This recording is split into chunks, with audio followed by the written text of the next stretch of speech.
Hello everyone, जय मां काली। आज का ये जो वीडियो है ये चंद्र के नक्षत्रों के ऊपर है कि जब आपका जन्म चंद्रमा के किसी भी नक्षत्र में होता है तो ऐसा क्या आपने पिछले जन्म में किया होता है कि जिसकी वजह से चंद्र नक्षत्र आपको मिला है। बेसिकली स्पेशली आपका चंद्रमा या तो रोहिणी नक्षत्र में आया है या हस्त नक्षत्र में आया है या श्रवण नक्षत्र में आया है। ये तो एक पॉइंट हो गया। दूसरा भी ये है कि ये तो लाइफ का एक पॉइंट बताया मैंने कि किस पॉइंट पर आपकी लाइफ अनफोल्ड हो रही है, वो डिफाइन कर रहा है। दूसरा ये है कि आपका कोई भी प्लैनेट अगर चंद्रमा के किसी भी नक्षत्र में है तो बेसिकली किस तरीके के कर्मा करने के लिए आप आए हो, किस तरीके के कर्मा आपने पास्ट लाइफ में किए होंगे, डिपेंड्स अपॉन द प्लैनेट। कौन सा प्लैनेट आपका वहां उस नक्षत्र में बैठा हुआ है, रोहिणी में, हस्ता में या श्रवण में, और किस भाव में बैठा हुआ है। तो आज हम समझेंगे एनर्जी बेसिकली कि चंद्रमा का नक्षत्र किस तरीके का नक्षत्र है। तो सबसे पहले तो ये चीज समझना बहुत जरूरी है किसी को भी कि जब चंद्रमा के नक्षत्र में कोई भी प्लैनेट आता है हमारा, तो वो ना अलग टाइप का एक रोल प्ले करता है। नक्षत्र तीनों हैं चंद्रमा के, रोहिणी भी है, श्रवण भी है और हस्ता भी है, लेकिन रोहिणी में वो अलग एनर्जी डिफ्यूज करेगा, श्रवण में अलग करेगा, हस्ता में अलग करेगा। तीनों नक्षत्रों में अलग अलग एनर्जी देगा चंद्रमा का होने के बावजूद भी, क्योंकि ये तीनों नक्षत्र अलग अलग राशियों में पड़ते हैं। वो अलग अलग राशि कौन सी होती है? 2, 6, 10।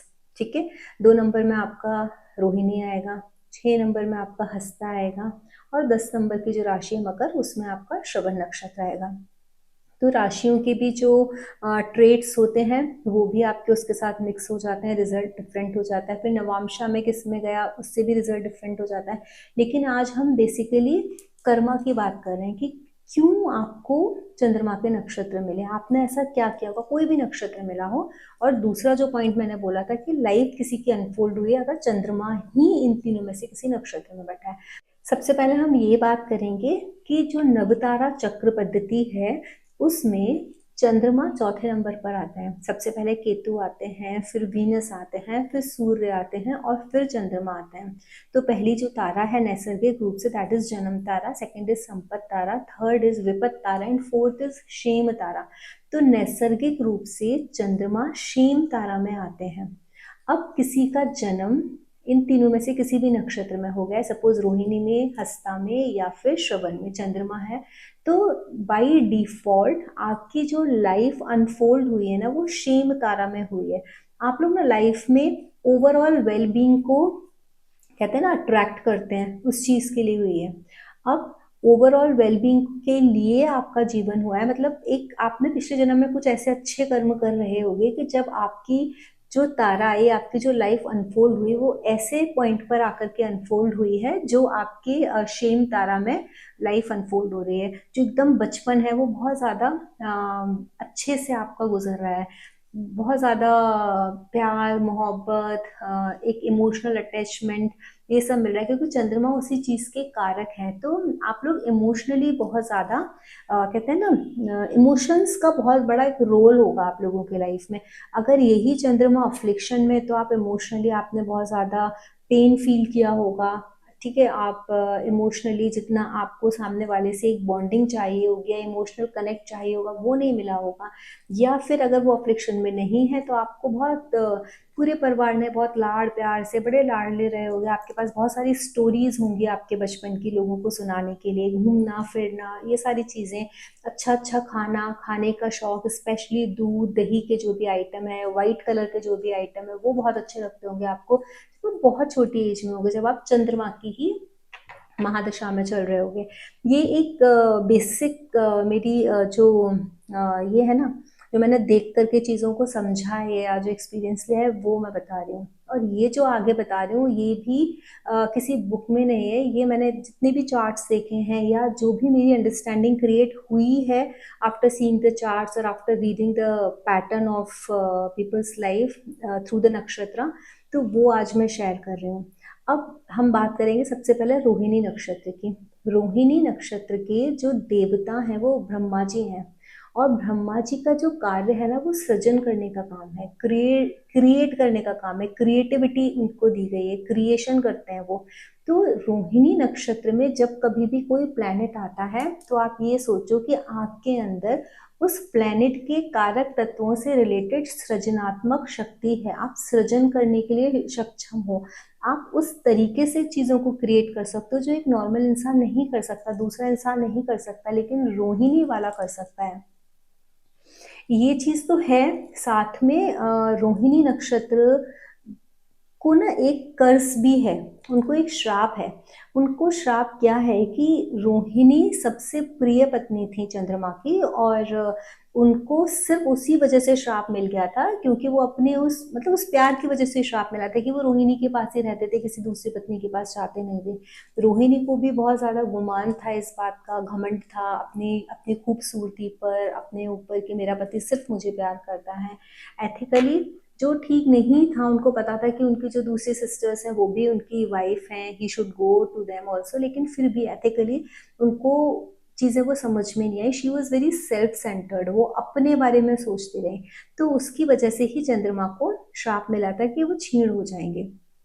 तो अभी जो रोहिणी नक्षत्र है ना, आप रोहिणी नक्षत्र में जब आपका कोई प्लैनेट जाएगा, आप देखो आपको ना उस प्लैनेट से रिलेटेड, या वो प्लैनेट जिस हाउस में बैठा है उस हाउस के कारक से रिलेटेड आपकी जिंदगी में ना तड़प होगी, आपको तकलीफ हुई होगी। जैसे किसी का फिफ्थ हाउस लॉर्ड या कोई प्लैनेट फिफ्थ हाउस में आकर के बैठ गया है और वो रोहिणी नक्षत्र में है, तो ना चाहते हुए अपने बच्चे से दूर हो जाना उसके भलाई के लिए। फिफ्थ हाउस आपके लव लाइफ को भी रिप्रेजेंट करता है। ना चाहते हुए भी आप दोनों में कोई प्रॉब्लम नहीं है, आपका रिलेशनशिप बहुत अच्छा चल रहा है, लेकिन फैमिली की वजह से, फैमिली प्रेशर में आकर के, सोशल प्रेशर में आकर के, शायद सोसाइटी के नॉर्म्स को फॉलो करना पड़ रहा है आपको, फैमिली के प्रेशर में आकर आपको छोड़ना पड़ रहा है जो चीज़ आप नहीं छोड़ना चाहते, आप जिस चीज़ के पीछे पागल हो, जो चीज़ को आप दीवानों की तरह प्यार करते हो, लेकिन उसी के भले के लिए या दुनिया के अच्छे के लिए आपको ऐसी सर्कमस्टेंसेस क्रिएट हो जाएंगी कि आपको वो डिटैचमेंट होगा।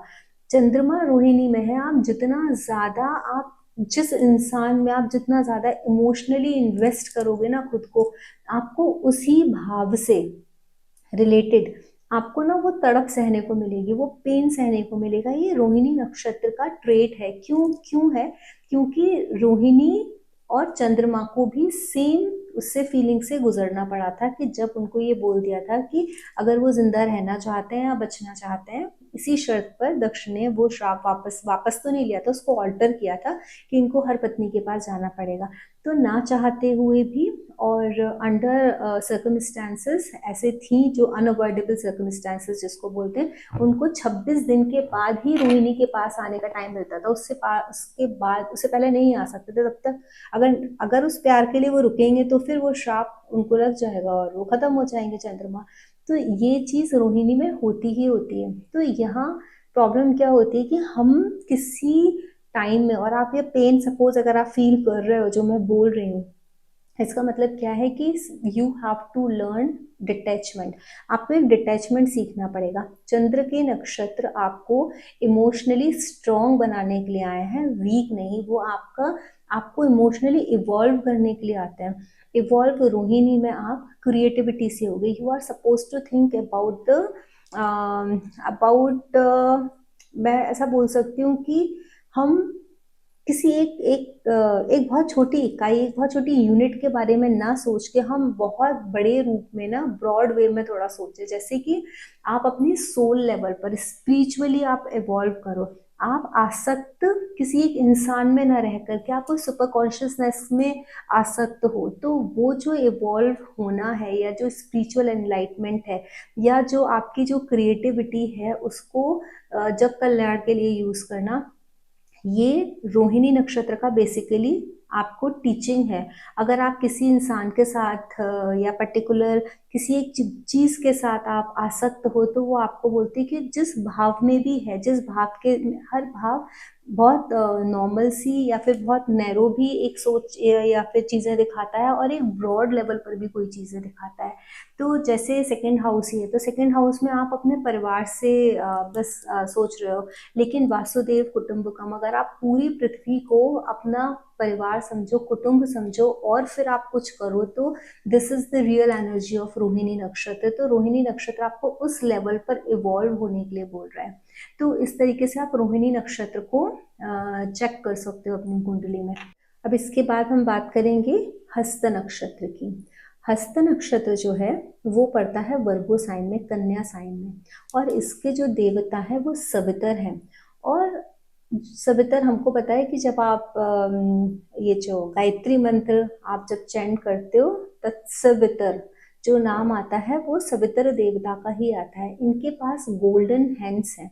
जब दक्ष प्रजापति ने भगवान शिव को आमंत्रित नहीं किया था यज्ञ में, जिसमें माता सती ने अपने प्राणों की आहुति दे दी थी, वहां ये सवितरी थे। और उनके ना, क्योंकि उनको बहुत अच्छी अच्छी चीजों को चूज करने का या अच्छी चीजों का शौक था, तो उनके हैंड्स को चॉप कर दिया था वीरभद्र ने। तो जब भगवान शिव से प्रार्थना की, जैसे भग के आंखें वापस लौटाई गई थी, पुष्ण के दांत वापस लौटाए गए थे, इसी तरीके से सवितर का उनके हाथ वापस लौटाए थे। तो जब उनके हाथ वापस लौटाए थे तो ये गोल्डन हैंड्स के रूप में वापस आए थे। उसमें एनलाइटन हैंड्स थे, वो गोल्डन हैंड्स जो रिप्रेजेंट करते हैं हीलिंग एनर्जी को, उनको हीलिंग हैंड्स भी बोलते हैं। तो जो हस्त नक्षत्र वाले होते हैं बहुत अच्छे मैजिशियन बन सकते हैं। हाथ की जो सफाई वाले लोग होते हैं ना, जो हाथ से जादू दिखाते हैं, वो बन सकते हैं। हस्त नक्षत्र एक ऐसा नक्षत्र है कि जिस नक्षत्र में अगर आपका कोई प्लेनेट जाए, तो आप ये समझो कि आपका जो एक पास्ट कर्मा है ना, वो ये कर्मा है कि उस प्लेनेट से रिलेटेड चंद्र गया है, तो एक अलग है कि मतलब आपकी लाइफ अनफोल्ड उस चीज पर हुई है कि आप किसी किसी भी एक कल्ट को या कम्युनिटी को, समुदाय को या जगत को आप हील करने के लिए पैदा हुए हो। आपके अंदर वो हीलिंग कैपेसिटी है, आपका वो कर्मा अधूरा है और आपकी लाइफ अनफोल्ड हीलिंग हैंड्स के साथ हुई है। तो मतलब हीलिंग हैंड्स का मतलब ये है कि आप जो कोई भी कर्मा करो, उस कर्म से दूसरों की हीलिंग ही होनी चाहिए। हीलिंग का मतलब है सामने वाले को राहत मिलनी चाहिए। डॉक्टर्स भी आप देखो हस्ता नक्षत्र में बहुत अच्छा, जो लोग ऑपरेशन कर लेते हैं, जिनका हाथ बहुत सदा होता है, जो लोग पेंटर होते हैं, हस्त नक्षत्र हाथ की कोई कला जिससे आप कुछ ऐसा क्रिएट कर दो कि वो दुनिया के लिए हीलिंग का काम करे। कोई पेंटिंग इतनी सुंदर कर लेता है कि कोई इंसान देखे तो देखता ही रह जाए। कोई बहुत सुंदर वर्ड्स लिख सकता है, अपनी कविताएं लिख सकता है। ये जो जितनी भी हीलिंग मोडालिटीज हैं, चाहे वो प्राणिक हीलिंग हो, चाहे वो रेकी हो, चाहे व्हाइट लाइट हीलिंग हो, फुल हार्ट मेडिटेशन हो, जो भी जो हीलिंग मोडालिटीज है, अगर आप अपने इन हैंड्स का यूज उस चीज के लिए करते हो, तो आपके लिए ये हस्ता नक्षत्र जो है ना बहुत सपोर्टिव साबित होता है। और करना ही चाहिए किसी भी तरीके से। अब जैसे किसी का मरकरी हस्ता में आ गया, तो आपके जो शब्द हैं वो हील करेंगे। किसी का सूर्य अगर हस्ता नक्षत्र में आ गया, तो आप किसी को रास्ता दिखाओगे, आप किसी को गाइड करोगे, आप अपनी, आपके पास वो पावर है कि किसी को अगर आप सही रास्ते पे लेके आ सकते हो, या आपके कनेक्शंस उतने स्ट्रॉन्ग हैं जिसके वजह से आप लोगों को हील कर सकते हो या उनकी हेल्प कर सकते हो, उनको उनकी मुसीबत से निकाल सकते हो, तो वो आप कीजिए। सैटर्न आपके हस्ता नक्षत्र में बैठे हैं, तो वो आपको इस तरीके का कर्म चूज करने के लिए कह रहे हैं कि आप दिन प्रतिदिन उसी तरीके का कर्म करो जहाँ हीलिंग से रिलेटेड काम हो रहा है, आप हीलिंग कर रहे हो, हीलिंग जैसी मोडालिटी में हो। हस्त नक्षत्र वालों की खासियत ये है कि अगर जैसे वो किसी को यंत्र बना करके अपने हाथों से दे देंगे ना, तो ये यंत्र चाहे चार्ज प्रॉपरली नहीं भी हुआ है, फिर भी क्योंकि ये हस्त नक्षत्र वालों के हाथों से बना है, तो वो हील कर देगा चीजों को। हस्त नक्षत्र बेसिकली अ नक्षत्र ऑफ प्रॉस्पेरिटी, वो प्रॉस्पेरिटी लेके आता है। ओवरऑल जो वेलबींग, देखो ना, चंद्र के तीनों ही नक्षत्र शेम तारा में आते हैं नैसर्गिक रूप से, तो ये भी प्रॉस्पेरिटी लेके आता है। बट किस तरीके की प्रॉस्पेरिटी लेके आता है? मटेरियलिस्टिक अबंडेंस तो लाता ही है, लेकिन आपको हेल्थ वाइज भी आपको प्रॉस्परस बनाता है, आपकी हेल्थ में अच्छा कंट्रीब्यूशन करता है ये नक्षत्र। इसके अलावा हस्त नक्षत्र की एक खासियत ये है कि ये लोग अगर किसी का कोई काम बिगड़ रहा है, कुछ भी परेशानी हो रही है, आप इन लोगों से बोल दो कि जरा आप इस चीज को करोगे, अगर ये लोग उस काम का इनिशिएटिव ले लेते हैं, या इन लोगों का आप हाथ लगवा देते हो, या बहुत जगह प्रथा होती है कि किसी के हाथ के छापे जो होते हैं वो हम रखते हैं अगर वो हस्त नक्षत्र वालों के हैं ना, गोल्डन कलर के पेंट से आप लेकर के उनके लगा करके रख लो। अगर आपके घर में कोई हस्त नक्षत्र का है और वो तारा, वो नैसर्गिक रूप से जो नवतारा में किसी आपके अच्छे तारा में पड़ रहा है, संपत में पड़ रहा है, शेम में पड़ रहा है, आपके मित्र में, अति मित्र में, तो आप उस चीज को, या साधक में, तो आप उस चीज को यूटिलाइज कर सकते हो। उसका बहुत अच्छा रिजल्ट मिलता है आपको, क्योंकि आप अगर जैसे आपका जन्म उत्तरा फाल्गुनी नक्षत्र में हुआ है और आपके बच्चे का जन्म हस्ता नक्षत्र में हुआ है, आप जब भी कोई रुपए पैसे का रखने का काम है ना, आप उस बच्चे से करवाओ। क्यों? क्योंकि आपका जन्म उत्तरा फाल्गुनी का है, आपका संपत तारा ही हस्त नक्षत्र बनता है, और आपके बच्चे का जन्म हो गया। पहली बात तो समृद्धि आएगी आपके घर में, या हस्त नक्षत्र से रिलेटेड कोई भी आपके घर में आपका अपना है, आप रुपए पैसे का रखने का, उठाने का काम आप उसके हाथों में दे दो, आप देखो आपके पास कितनी प्रॉस्पेरिटी आएगी। तो ये ताकत है इस नक्षत्र की, कितनी भी परेशानी हो आप इनको दे दो, ये हील कर देते हैं। तो ये हस्त नक्षत्र है। ठीक इसी तरीके से अगर हम श्रवण नक्षत्र को देखेंगे, तो श्रवण जो नक्षत्र है वो आप उसके उससे ही सुन लो, जो आवाज जो आ रही है, श्रवण मतलब सुनने वाला नक्षत्र है ना। और इसके जो इसका जो सिंबल है वो भी ईयर ही है। और यहाँ आप देखो कि भगवान विष्णु जो है ना, वो देवता है इस नक्षत्र के। तो भगवान विष्णु है कौन? पालन करता। ये जो शेम तारा में आ रहा है चंद्रमा का नक्षत्र, तो इन जिनका भी जन्म श्रवण नक्षत्र में हुआ है, they should be a good listener. ये इसीलिए इनका जन्म हुआ है श्रवण नक्षत्र में, क्योंकि ये बहुत अच्छे हैं सामने वाले को गाइड करने में, सामने वाले के पेन को सुनने में। आप श्रवण नक्षत्र वाले के पास जाओ, आप उसको अपना पेन सुनाओ, आपको ऐसा लगेगा यार इसने मेरा पेन सुन लिया, या मेरी दर्द सुन लिया, और उसने मुझे कुछ बता दिया, या उसने कुछ कंट्रीब्यूट कर दिया, तो अभी ये चीजें इसी तरीके से होंगी। आपको रिलीफ मिलेगा, उसके बाद आप रिलैक्स होके आओगे। आप कभी भी नोट कर लेना, किसी भी श्रवण नक्षत्र वाले को आप अपना पेन जाकर के सुना दो, तकलीफ जाकर सुना दो, वो सुन ले, और उसके बाद आप आके देखोगे कि आपको रिलैक्स फील हो रहा है, आपको लग रहा है कि हाँ ठीक है। क्यों? क्योंकि ये भगवान विष्णु का पालनकर्ता का जो ये है ना नक्षत्र। दूसरा, श्रवण नक्षत्र वालों का एक बहुत बड़ा कर्मा ये होता है कि इनको, क्योंकि कैप्रिकॉन साइन में पड़ता है, इनका कर्म है भगवान विष्णु जैसे सृष्टि के पालन करता है, तो इनके जो सराउंडिंग में जितने भी लोग हैं, इनके परिवार में लोग हैं, इनके आजू बाजू में जितने भी लोग हैं, जितने भी इनके कांटेक्ट में लोग आते हैं, उन सबके सर्वाइवल के लिए this person has to put efforts. किसी भी तरीके से उठाओ, कैसे भी उठाओ, बट आपको दूसरों को सरवाइव कराने के लिए बीड़ा उठाना ही पड़ेगा।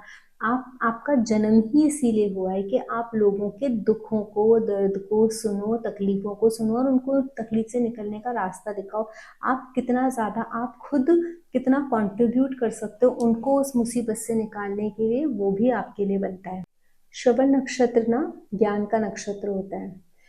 और दूसरा जो इसका कार्मिक है ना, वो कैसा है कि पिछले जन्म में ना आपने दूसरों की पीड़ा नहीं सुनी, आप दूसरों को हील कर सकते थे। चंद्रमा के तीनों नक्षत्रों के पास वो पावर है अपनी अपनी ताकत से हील करने की।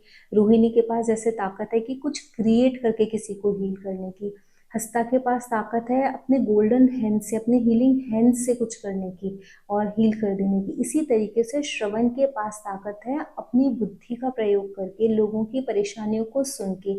जब श्रवण नक्षत्र वाले दूसरों की प्रॉब्लम्स को अनसुना कर देते हैं, दूसरे की पीड़ा को सुनते नहीं है, दूसरे की पीड़ा को समझते नहीं है, तब पीड़ा इनके जीवन में एंटर करती है। ये एकदम क्लियर है। अगर आप चाहते हो श्रवण नक्षत्र वाले कि आपके जीवन में पीड़ा एंटर ना करे, दर्द एंटर ना करे, वो पेन आपको फील ना हो, तो दूसरों के पेन को सुन के उसको रिलीज कैसे किया जाए, उस चीज के का ज्ञान जो आपके पास है, बिल्कुल कहते हैं ना, भगवान विष्णु कभी किसी से ये नहीं करेंगे कि ये मेरी पूजा करता है तो मैं इसका पालन ना करूं, ये मेरी पूजा करता है मैं इसका पालन करूं। देखो ना, हम सब में कितने लोग हैं जो भगवान विष्णु की पूजा नहीं करते हैं, कोई महादेव की पूजा करता है, हालांकि वो रूप सब एक ही है, एक ही शक्ति है, लेकिन अलग अलग रूपों की लोग पूजा करते हैं, अलग अलग धर्मों में लोग हैं।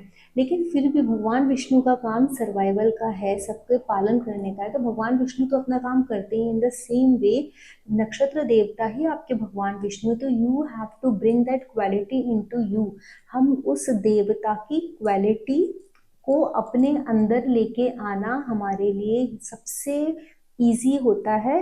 उस नक्षत्र की एनर्जी को चैनलाइज करना, जैसे रोहिणी के लिए ब्रह्मा जी की एनर्जी को लेके आना, हस्ता में सवितर की एनर्जी को लेके आना, जो सन की एनर्जी है, सूर्य की एनर्जी है। सूर्य का काम क्या है? लोगों को प्रकाश देना, जीवन देना।